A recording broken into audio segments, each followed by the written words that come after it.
Welcome to my channel.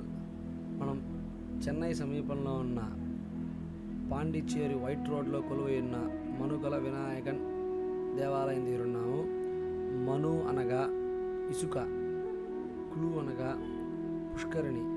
ఇసుకతో కూడిన పుష్కరిణిలో నివసిస్తున్న స్వామివారు కాబట్టి మనుగల వినాయకన్ అని ఇక్కడ భక్తులు పిలుస్తారు. ఈ స్వామివారు 4 చేతులతో భక్తులను దీవిస్తున్నట్టుగా దర్శనాన్నిస్తారు. ఇప్పుడు మనకు కనిపించే చిత్రపటం స్వామివారి కళ్యాణ మహోత్సవ చిత్రపటము. ఇది చాలా విశేషంగా భక్తులను ఆకట్టుకుంటుంది. ఇక్కడ మనకు కనిపించే చిత్రపటంలో ఉన్న ఏనుగు చాలా విశేషంగా భక్తుల ఆదరణ పొందింది.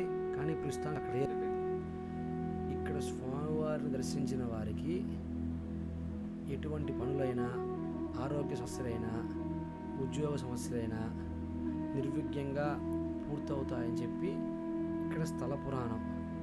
ఈసారి మీరు పాండిచ్చేరికి వచ్చినప్పుడు ఖచ్చితంగా కూడా స్వామివారిని దర్శించి స్వామివారి కృపకు పాత్రులు కావాల్సిందిగా కోరుచున్నాము.